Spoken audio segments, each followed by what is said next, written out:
How to simulate test day, aka the most common LSAT test center problems and how to avoid them. The biggest thing you want to do is prepare for worst case scenarios. I heard from one student in Cairo who wrote to me the following. I took the LSAT here in June. A woman randomly walked into the room while the exam was being administered and just started chatting with the proctor. They were whispering, but it was still audible and very distracting.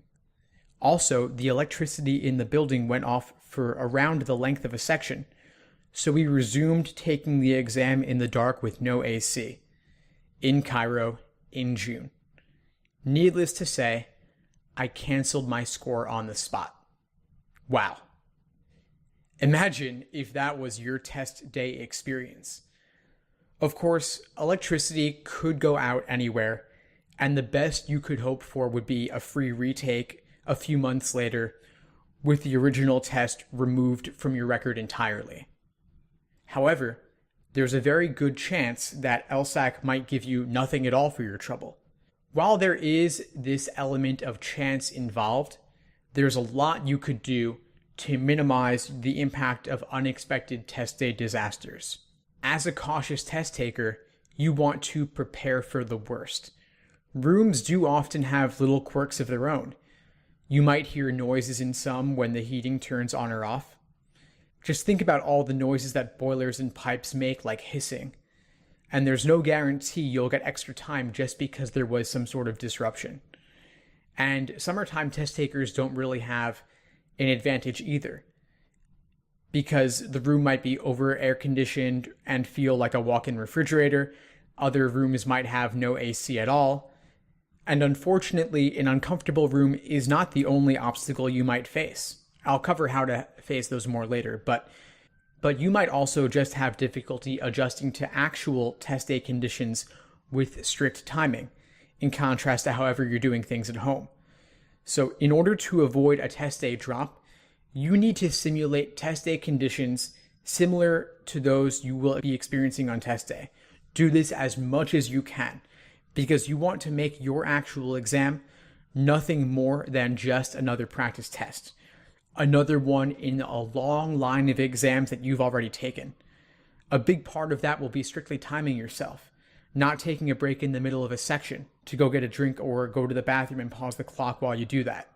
If you want to do that, the clock's going to be running, or you can wait until the break. As we discussed previously, you want to make sure you're doing 5 section exams, not 4. Because on test day, you will experience that experimental section, and you don't want to do only 4 sections on your practice tests, and then say on test day, geez, I was so tired by that last section. You have to be practicing under those realistic conditions. Otherwise, your scores could be falsely inflated when you're getting these super high practice scores, and then you see that drop on test day. So, some ways you can simulate test day and take those practice exams under realistic actual LSAT conditions. Practice on a small desk. I have heard stories, some horror stories, about test takers having really tiny desks where they can't even lay out the full 2 pages of the booklet at once. They can't fit their bubble sheet at the same time. So you definitely want to be ready for that limited space if it happens to you. You also want to bring layers in case the room is too hot or too cold. You want to practice in rooms where the temperature is slightly uncomfortable, like I was saying earlier with the AC or the furnace. All of those environmental factors are out of your control, and I assure you they are not as likely as your home or your study center to be as comfortable. So be on the lookout for that. Be aware of that possibility. If you can, do a few exams at your actual test center. This obviously isn't possible for everyone. It's based on how close it is to your house and how amenable they are to letting you enter. Some places have stricter security than others. Some universities you can walk right in, others you can't. So give it a shot, talk to people, see what you can do. And of course, do at least 1 or 2 practice exams with distractions. So that could be with other people in the background. It could be at a coffee shop or a library. It could be using one of those test day simulation MP3s or YouTube videos. Just search out there LSAT Proctor and you'll find several that include distractions. Really useful to do. And you also want to make sure that you are using a bubble sheet, that you are taking the time to use this bubble sheet as you do practice tests, because it takes time to bubble. It takes time to erase.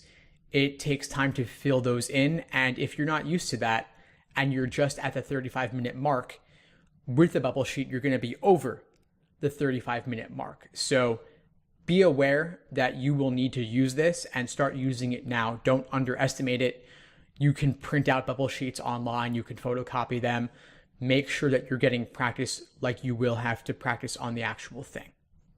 So aside from timing with the bubble sheet, you also want to practice ideally with less than 35 minutes per section, a shorter break, or no reminder of the 5-minute warning. Because on test day, the timing might not be perfect, it might not be ideal, and you also want to have a buffer if you can get it. So one trick you can use, going back to the bubble sheet for a minute, is to make a little tiny line on your answer sheet under the number where your section is complete. So let's say your game section has 23 questions. You can make a little tiny line below number 23 on that bubble sheet. And that will help you avoid misbubbling or second guessing yourself as to whether you made some kind of small error. And you also want to start tying up loose ends when you're down to that 5-minute warning. In case they don't give you a 5-minute warning, you have already bubbled for yourself and you don't need to worry about potentially missing out on that. Reports from students indicate that LSAC generally does nothing for people who are shorted on time or not given a 5-minute warning. Of course, most people don't experience this problem, but if it happens to you, it'll be a big deal. Noise. One student wrote to me, there was a loud bing every 2 minutes throughout the entire test. I ended up canceling my scores. So yes, who knows why that bing was happening? It could have been a proctor's cell phone, could have been some air cooling unit inside the test room. It could have been something from next door.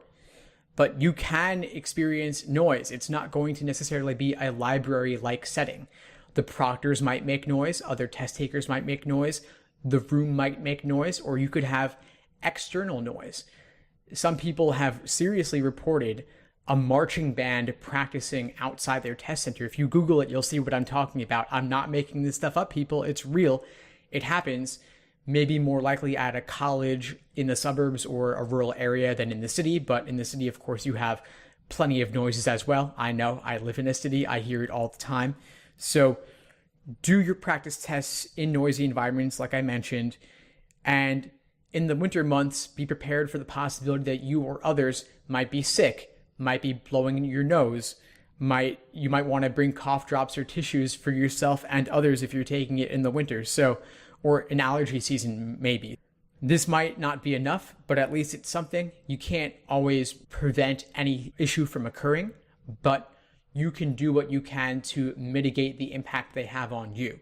And that comes from being aware of these beforehand, as well as mindfulness or other forms of meditation that I talked about previously.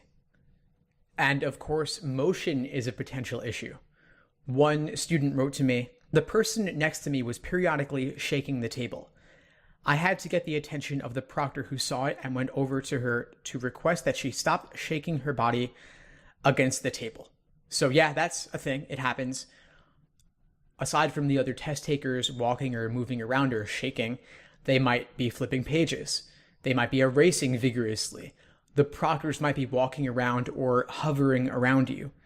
This means really that you've just got to take the LSAT in places you would expect to be much worse than your test center. That's ultimately the bottom line with everything I'm talking about here. Prepare for the worst, simulate distractions, whatever your worst nightmare is, do that to yourself before the exam so that if it happens on the exam, it won't be the first time you experienced it. Another thing to be aware of is pacing. You want to take several exams with strict timing. You want to use the bubble sheet, use the analog watch, rotate the experimental section, and not worry when you're timing yourself what other test takers are doing. Other test takers might have a different section than you do at the same time. So let's say your experimental is first, theirs could be third. You might have games, they might have reading comp. So those psychological things where like that person is going faster than I am, or I'm erasing more than other people are, that's a bad sign. You don't necessarily know what's going on for other students, and maybe they're not erasing when they should be erasing, or maybe they're going too quickly when they should be slowing down a bit. They might have completely different pacing strategies than you do. So if you feel like you're falling behind, that you better skip and move on just because other people are going at a different pace, ignore them. Stay focused on your pacing strategy and remain confident in your techniques. You could also try doing a practice exam with a friend or another student if you are in a study group. This will help you get used to being around other people who write or turn pages faster or slower than you do. You could have a friend proctor an exam for you, so you get used to actually having another human being keep time for you. To summarize, you want to simulate distractions, small desk, room being too hot or too cold, other people making noise or moving around, cell phones potentially ringing or beeping, even though, of course, they should not be. Try to have everything be as similar to your actual official test day experience as possible. So overall, for your average exam, you want to do 35-minute sections if you're testing without accommodations. You want to give yourself a 5-minute warning. You want to give yourself a break. You want to practice with the experimental. These are all the norm, of course. If you are simulating a worst case scenario, you want to maybe remove some of these benefits or features. So that's pretty much it on test day simulation. Going forward, we'll be talking a bit more about how to deal with the proctors and LSAC.